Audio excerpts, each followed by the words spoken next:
was driving home from work one night, taking my usual route home. I got out at midnight, so it was probably 12:15ish at this point. My town is pretty quiet and boring. A lot of woods everywhere, and not a lot of people or houses. I was on this road not far from my house with a cornfield on one side and a patch of woods on the other. It was midsummer and like 75 degrees, so I had my convertible top down. I was cruising down the street going like 50 when I heard a loud, blood-curdling woman's scream come from one side of the road, but I couldn't tell which one. I brought the car to a quick halt by slamming on the brakes and listening. There was a woman's cry from the left side, in the woods. She was crying for help. I got out of my car and grabbed the baton from my back seat. I walked towards the woods and called back, "Who's out there?" and the woman immediately called back, "Please help me." I began to run into the woods, swiping all the twigs and bushes out of my way. I yelled out to the woman to keep screaming so I could find her. She'd every 10 seconds or so scream help, and I'd approach in that direction, running, screaming back. But pretty soon, I started to realize no matter how far into the woods I went, the woman's yells didn't seem to get any closer or louder. If anything, they were always the same distance, even though I was booking it straight in the direction of the screams. I screamed out, "Tell me where you are," and about 5 seconds later, the woman once again screamed out help. I stopped in my tracks now. I didn't like this. I started to feel like I was walking into some kind of trap. I turned around and started running back in the direction I came. I ran and ran until I could see the flashing headlights of my car on the side of the road beyond the trees. The whole way back, I still heard the woman's screams, but they were still the same distance no matter how much closer to my car I got, as if she were following me back. Was I being stalked? I got in my car and just drove out of there, completely freaked out. I called 911 to report it to the authorities in case they'd want to investigate it. I wasn't sticking around there though, I was tired. After telling a few friends and family about the strange encounter, I was ready to move on with my life. But a week later, I saw something on the news that made me sick to my stomach. The dead body of a 30-something-year-old woman was found in the woods by a man hiking with his dog. Oddly, there were no signs of foul play. The location that the body was reported to have been found was the same general area where I heard the screams. While that patch of woods is very big, I can't help but feel that would be a huge coincidence.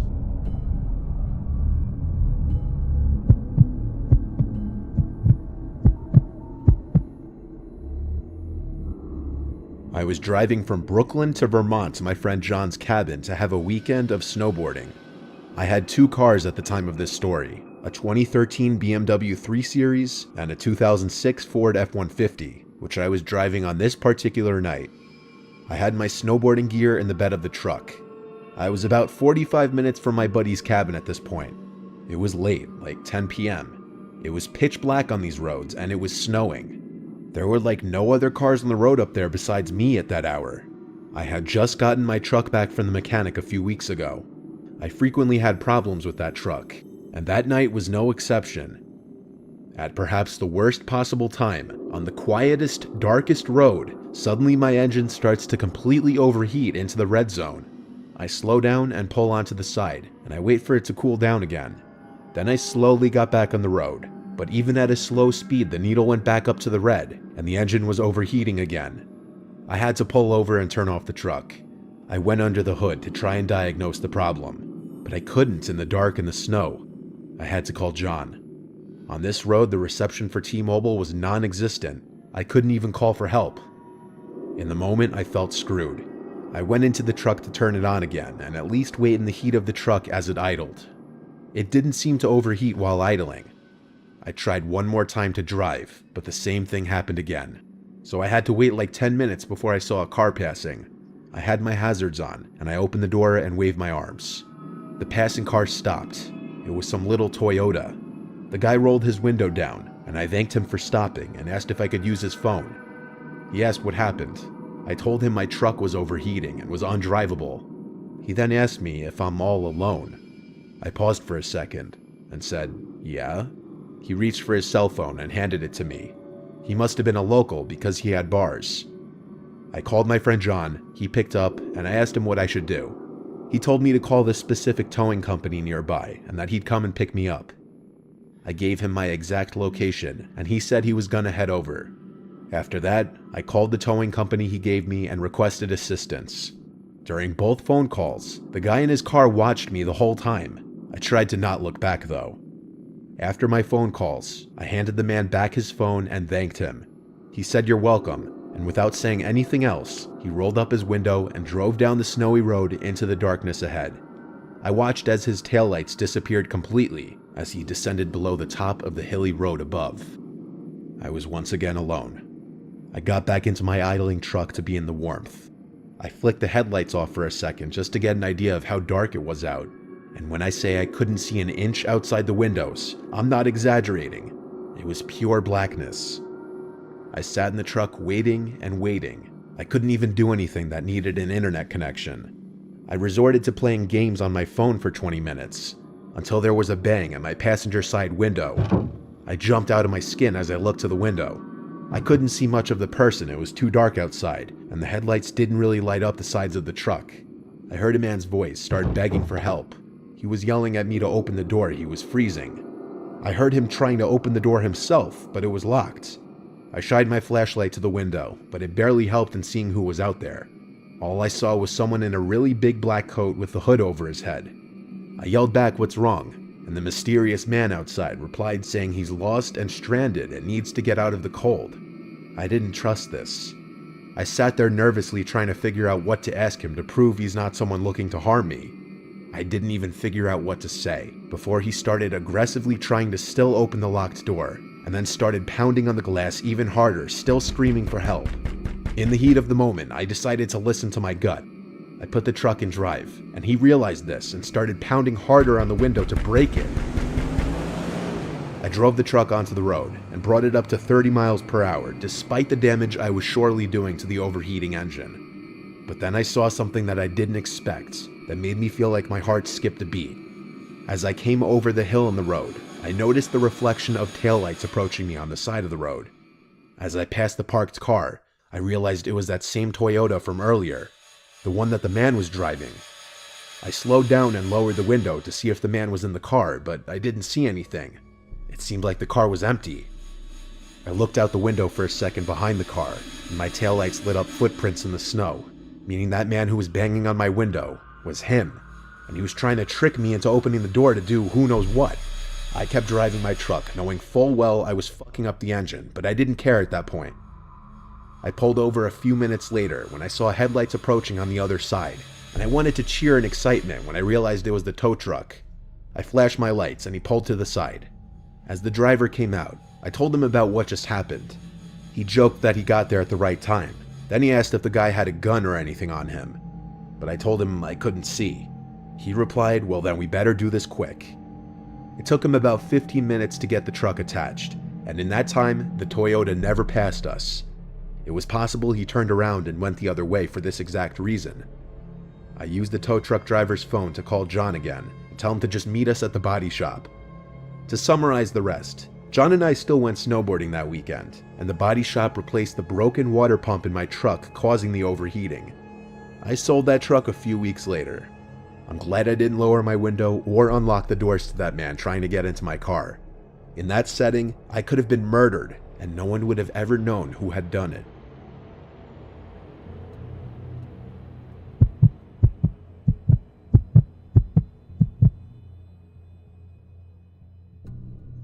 I had my first girlfriend at 17.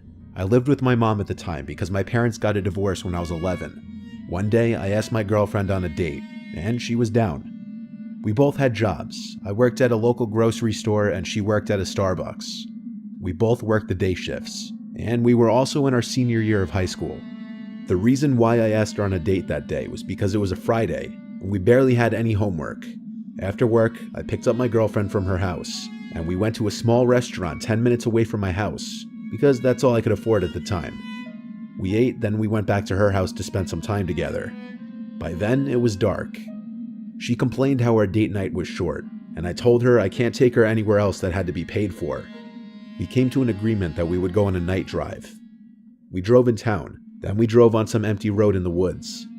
Eventually the pavement ended and we were on a dirt road. I had to pee really bad. I told my girlfriend, and she had to pee as well. We pulled over and got out of my car. For some reason, right when we got out of the car, we smelt an awful, indescribable smell. I excused it as another person who also pulled over to do their business. My girlfriend actually gagged from the smell. I told her that we would pee real quick, then go back in the car to get back into town. There was a little flat area that was the best place to piss at. We did our thing, and then we were on our way back to my car. But on our way back, we heard a noise come from the left side of us. It sounded like a twig snapping. I was afraid it was an animal, so we rushed back to my car. Before I had time to open my car door, I heard a scream of fear or pain in the direction my girlfriend and I just pissed at. I told my girlfriend to get in my car while I go investigate. She begged me not to, but I did it anyway. To make her feel safer, I locked the doors. I went the direction to where we were, and I heard that scream again. For some reason, I lost all of my courage to investigate now that I heard it much closer. But when I heard it, it sounded like from the same direction that my girlfriend and I heard the twig snapping. Instead of going that way, I went on my phone, turned the flash on, then took a picture. Once the flash went off, I saw a man in a white shirt with black stripes, with some blue tarp right in front of him. He was just standing there. I didn't hesitate to dash to the car. I unlocked the doors, got in my car, put it in drive, and floored it. My girlfriend kept asking me what happened. She saw I was scared. I told her I would explain later. We got back at the shadier side of town, then drove back to my girlfriend's house. We entered the house and went into her room. That's when I told her I saw the man with a blue tarp in front of him, just standing there. I showed her the picture, and she was just as creeped out as I was. She let me spend the night because we were creeped out, and it was a Friday, and we also had no work or school the next day.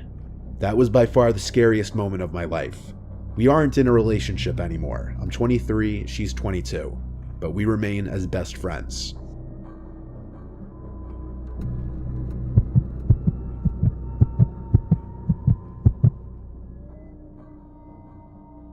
It was late summer of 2011. I was almost 19 and was hanging out with my best friend who was a few years younger than me. We live in a very rural area of southwestern Virginia, about 15 minutes from Mount Airy, North Carolina.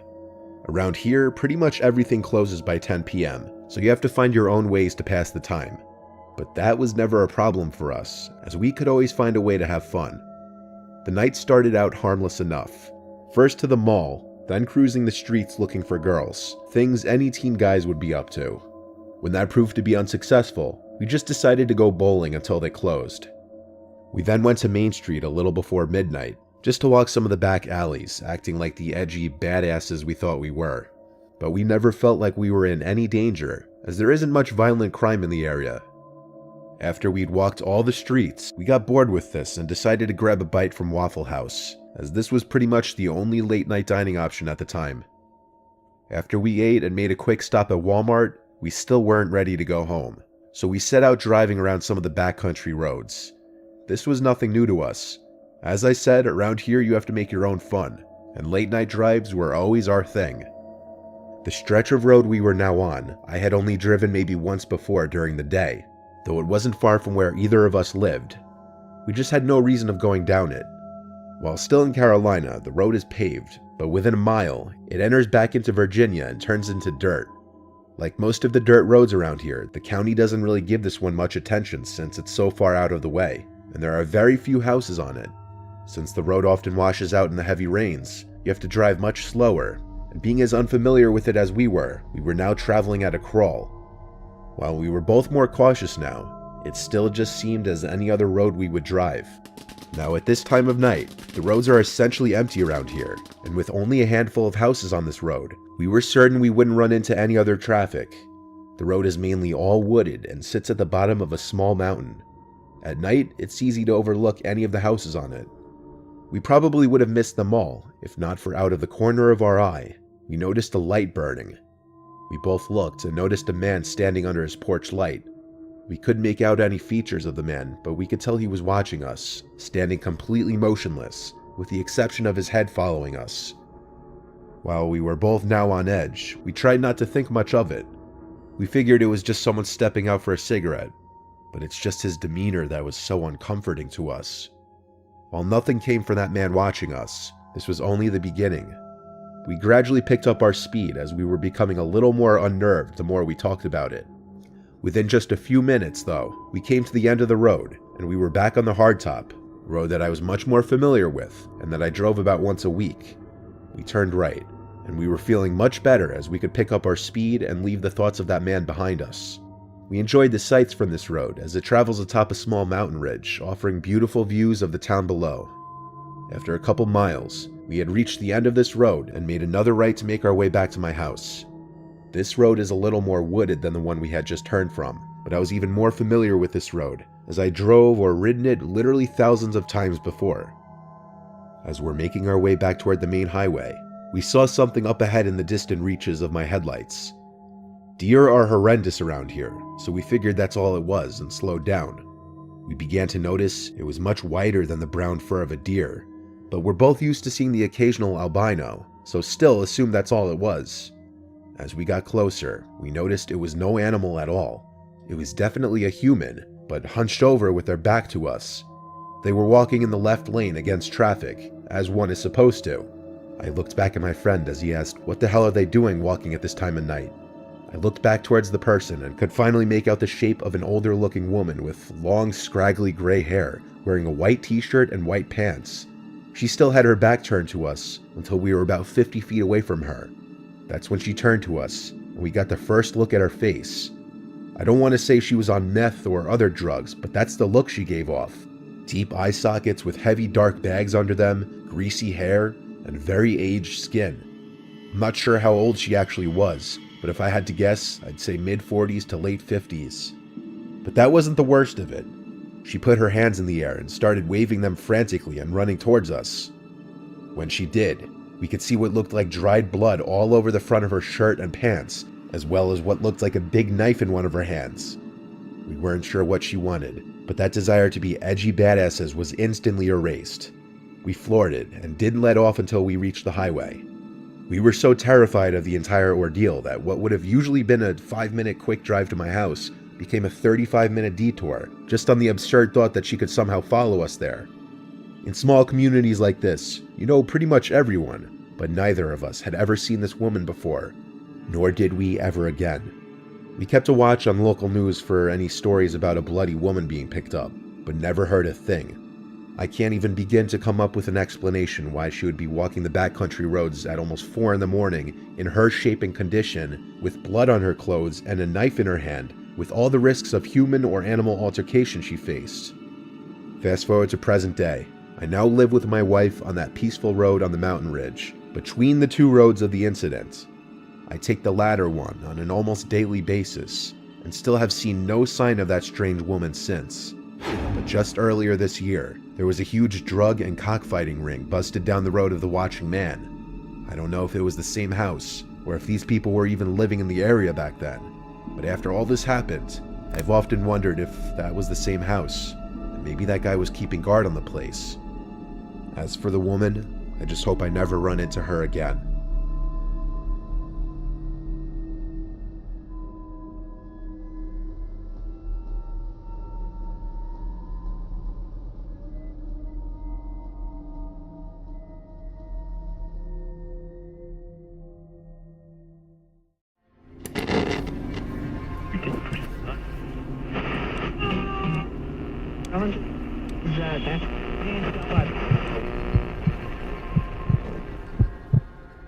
What I'm about to tell you is something that has no explanation. It's the strangest thing that has ever happened to me or anyone I personally know. I work late hours at a dive bar about 30 minutes from my house. It's not really by choice, it's just how things are when you live out in a more rural area. There are not a ton of jobs close to home, so you take what you can get. The bar itself isn't anything special, but it's steady work and most nights are pretty uneventful. The night this all happened was no different. My shift had gone by without much happening, and after closing everything up, I got in my car and started the drive home. Most of the way back is nothing but a series of winding back roads. Hardly any traffic, barely any lights, barely any cars, barely anything, honestly. Just long stretches of curves cutting through woods and farmland.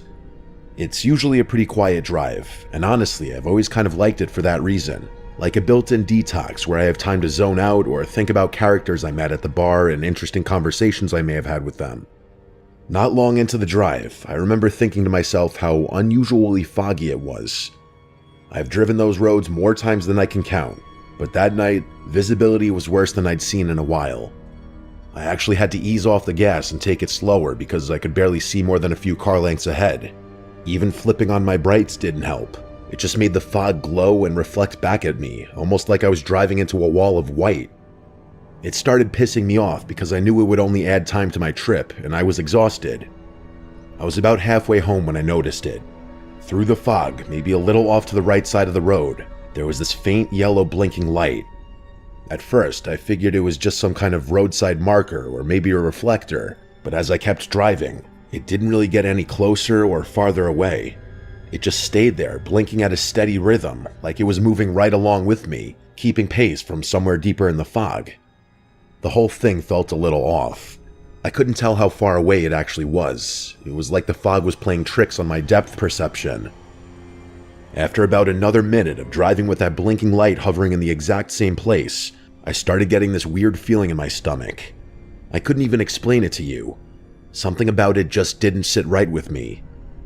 I decided to slow down a bit, thinking maybe if I let off the gas, the light would keep going and I'd get a better sense of what it actually was, or it would just continue onward and disappear entirely, and I wouldn't have to deal with it anymore. But as I eased down to almost a crawl, the light didn't change at all. It kept blinking at the same steady rhythm, still holding that same distance off to the side, like whatever it was that somehow matched my speed perfectly. That's when I really started to get spooked. I finally came to a full stop just to see if it would do the same, and sure enough, it stayed right there, blinking in the exact same spot with the same rhythm. I sat there for a second, trying to figure out what the hell I was looking at and debating whether I should just turn around or keep going. That's when it changed. The blinking didn't stop, but the light itself started getting brighter, like a small flame catching a sudden gust of wind and flaring up. It wasn't flashing faster. It was burning stronger with each pulse, like whatever it was had suddenly gotten more active. That was enough for me. I wasn't about to sit there and wait for whatever that was to get any closer or weirder. I reached down to shift into reverse so I could back up and turn around, but I realized the engine wasn't running. I swear to God, it was dead silent. I had no idea how that was even possible. The only way to kill the engine would have been touching the key, but I distinctly remember never doing that. Why the hell would I do that? At that point, my hands were shaking, and my hands never shake. I pour drinks all day, my hands can't shake. As I was desperately trying to start the car, I couldn't help but think that this thing outside my car had something to do with my engine, which of course wouldn't start. I tried the ignition again and again. The engine was completely dead. Meanwhile, that blinking yellow light kept burning brighter and brighter and brighter, almost like it was feeding off something. My pulse was racing at that point. I had no idea what the hell was going on, and there was no one around for miles. Not knowing what else to do, I reached for my phone, figuring maybe I could at least get some video of it or call for help. But as soon as I tapped the screen, nothing happened. Completely black, my phone had died. I knew for a fact I still had at least 20%. I had literally checked it back at the bar before I closed up, but now it was as dead as the engine. Before I could do anything else, the light suddenly flared to a blinding brightness, like an exploding star. I physically couldn't keep my eyes open. That's how bright it was. I threw my arms up in front of me and kept my eyes shut for 10 seconds at least, feeling the blaze of what was now a gigantic light bulb. And then, just like that, it was gone, like it had never been there in the first place. The fog was still thick, but there was nothing out there anymore. My heart was still pounding, but I instinctively reached for the ignition one more time, and this time, the engine turned over like normal. I didn't waste another second. I drove the rest of the way home with my eyes glued to the road, as if looking away for even a second would bring that awful light back, but nothing else happened that night. Nothing ever happened again, actually. I've told this story to just about everyone I know, my family, friends, even a couple regulars at the bar, but no one's had an explanation that sits right with me. And trust me, I've heard every theory you could think of.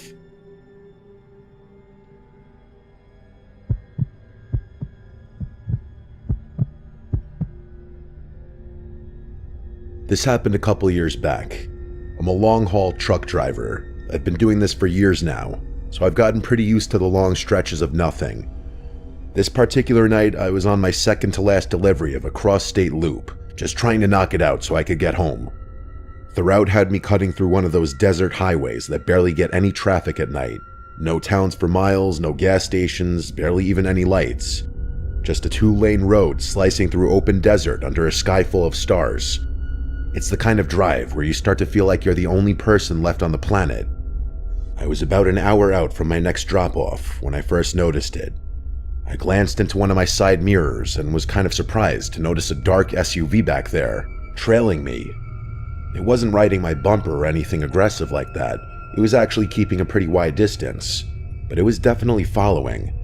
No matter how fast or slow I went, it adjusted to match. For nearly 40 miles, it just hovered there in my mirrors.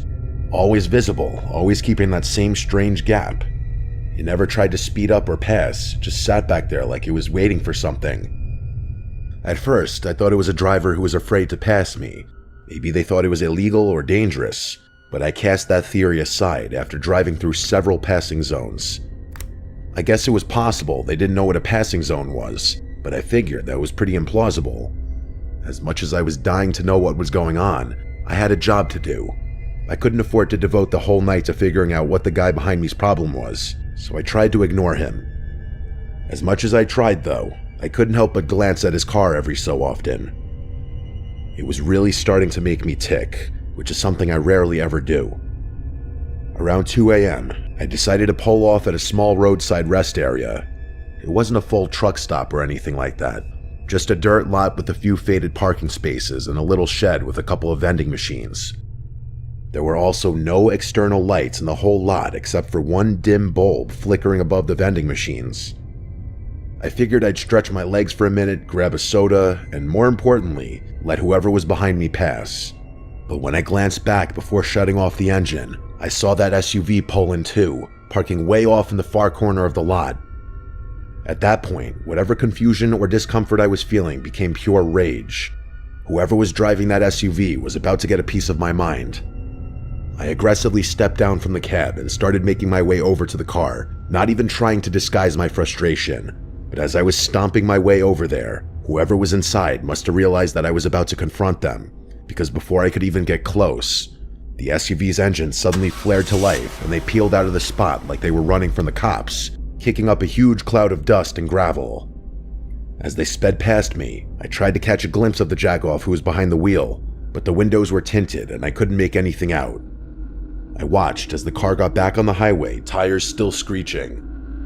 Within seconds, it was gone. Just a flicker of red taillights that quickly receded into nothingness. Part of me was relieved. I wouldn't have to deal with that nuisance anymore, and I could finally go about my night in peace. But another part of me was deeply unsettled. I had basically confirmed to myself that whoever was driving that car had been following me for some unknown reason. And what's worse, they clearly didn't want me approaching their vehicle, so their intentions must have been hostile. As I was returning from the vending machines, which coincidentally were completely unstocked, so that had been a huge waste of time, I only then realized how tired the whole encounter made me. My energy was zapped, and the last thing I wanted to do was get back on the road. I figured I'd earned at least a short break after all that, just a quick nap, an hour or two to recharge before finishing the route in the morning. I did a quick walk around the rig. I made sure the cargo doors were still locked and everything was secured tight, then climbed back into the cab. I reclined my seat, cracked the window slightly to let some air in, and settled in for a bit of rest. The lot was dead quiet by that point, and for the first time all night, I actually started to relax. My logic was that even if that person did mean me harm, there's no way they'd turn their vehicle around just to continue harassing me. Even if they did want to come back, finding the lot again would be next to impossible. They'd have to search blindly in the middle of a pitch-black desert. The combination of my exhaustion and newfound comfort made falling asleep really easy. If I had to guess, I'd say I fell asleep that night in a matter of minutes. I should probably mention that I'm a really light sleeper. Like, really light. You kind of have to be in this line of work. Sleeping in sketchy roadside places so often builds a third eye, so to speak. If someone's messing with your rig while you're asleep, your entire livelihood could be at risk, not to mention your life. So yeah, the ability to wake up to even faint sounds could be the difference between job and no job, life and death. Maybe an hour after falling asleep, you guessed it, I was woken up by the faintest little noise, a light crunching sound like footsteps pressing into the loose gravel. Even though I was still groggy, I had enough sense to keep quiet.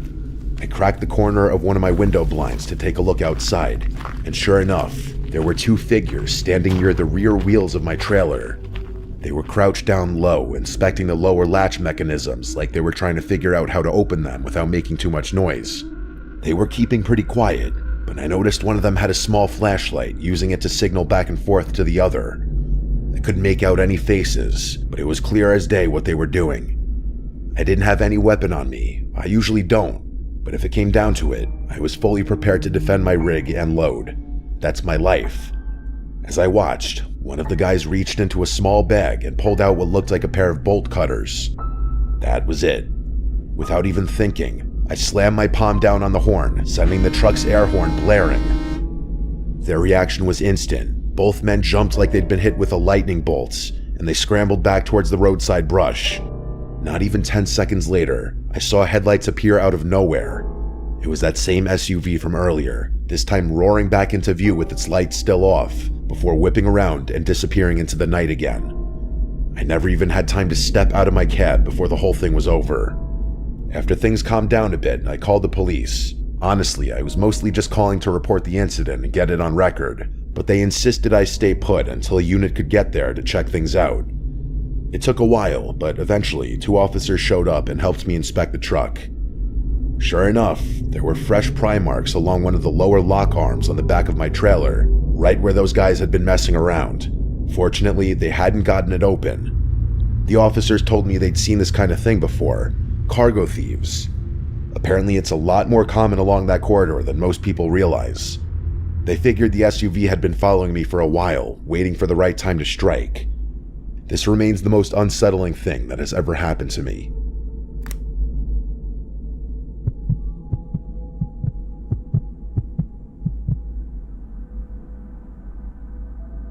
There's nothing better than a night drive, especially in the summer. Picture this. The warm summer breeze flowing through the open windows of a speeding car cutting through empty stretches of endless highway. Well, that's what it's like around my neck of the woods anyway. There aren't a lot of cars out on the highway at night, no cops either, so I essentially have free rein to drive how I please. And trust me, I take full advantage of that. My dad's BMW M3 definitely assists in that regard too. Don't get me wrong, I'm not a reckless driver or someone who operates a car at criminal speeds, but I do enjoy experiencing the full capabilities of German engineering from time to time. This night was one of those times. I was full-on joyriding, cruising along the highway without a care in the world, stereo turned off and passenger seat empty. My ears were focused not on music, but on 2 other things, the beautiful sounds of my car and the whip of the air around my face. Driving like this is one of the only things that makes me feel truly free. I'm not sure what came over me, but at one point I had this insatiable urge to pull off the highway and cut up some back roads where I could really appreciate the car's handling. It's like when you get a really strong urge to do something and you don't really know why, but you do know that you won't be able to sleep at night if you don't satisfy it. That's exactly what it was like. So I did exactly that. I pulled off at the next exit and started cutting through a network of back roads, weaving through whatever neighborhood I had landed in. The roads were narrow and filled with tight bends, exactly the kind of driving I was looking for. I let the car open up a bit, taking the turns with just enough speed to feel the tires grip and release. The streets were completely deserted. It was just me, the car, and the road. That is, until I spotted a flicker of light in the road up ahead and slammed on the brakes just in time to barely avoid smashing into it. Once I came to a stop, I finally got a clear look at what I had almost hit.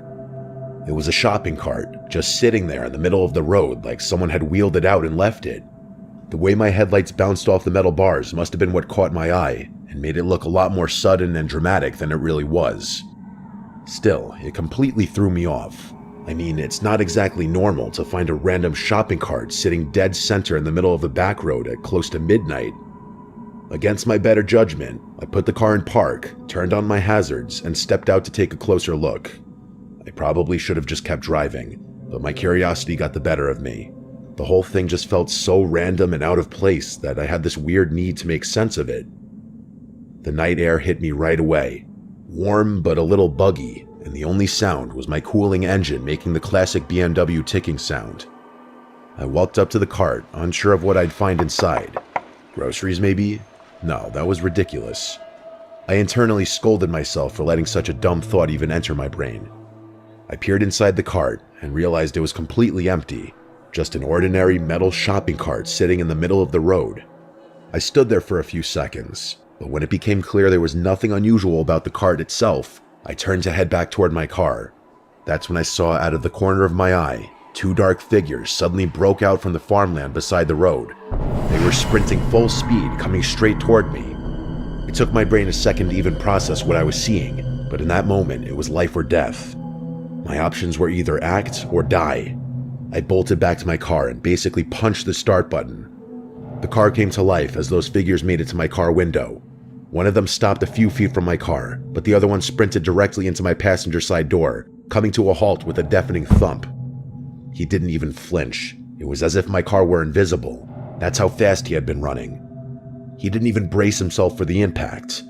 The two of us locked eyes, and all the confidence I just had was instantly gone. I was frozen. He stared at me with two beady, bloodshot eyes. His clothes were torn, like he'd been running through thick brush or barbed wire, and his hair was messy and wet. His face was smeared with something dark, dirt or blood or maybe both. He had this unsettling, vacant expression on his face that wasn't exactly a scowl, but wasn't exactly a smile either. I've never been more terrified in my entire life. It was bad. There was blood spurting from somewhere on his body, but he didn't seem to care or even notice.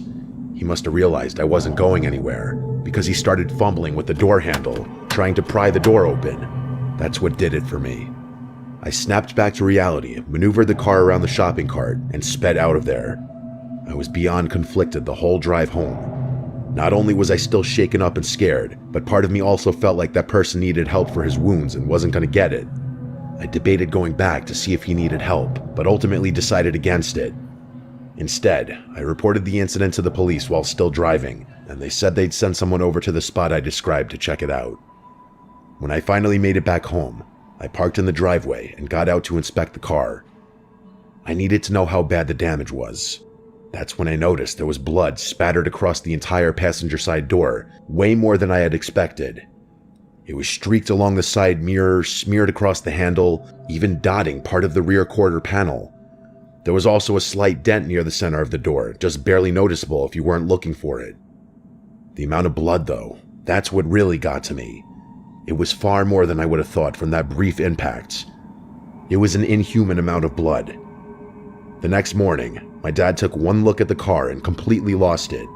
He didn't even give me a chance to explain before he started going off, yelling about how irresponsible I was, how I should have never taken the car out that late, and how much it was going to cost to fix the paint and the dent. I kept trying to tell him that it wasn't my fault, that something happened out there that I couldn't have possibly predicted, but he wasn't having it. To him, all he saw was his car covered in blood with a dented door, and that was enough. I may have hit a deer for all he cared. He eventually did come around to what had happened, and he was actually pretty sympathetic, but not until after I got the car cleaned up. And let's just say that was one of the last times he let me go joyriding after dark.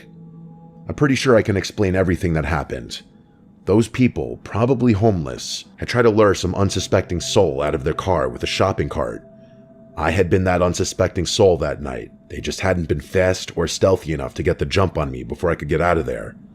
I never heard back from the police, but I wasn't really expecting to. Part of me feels like I shouldn't care, but I really hate thinking an impact with my car might have ended someone's life that night.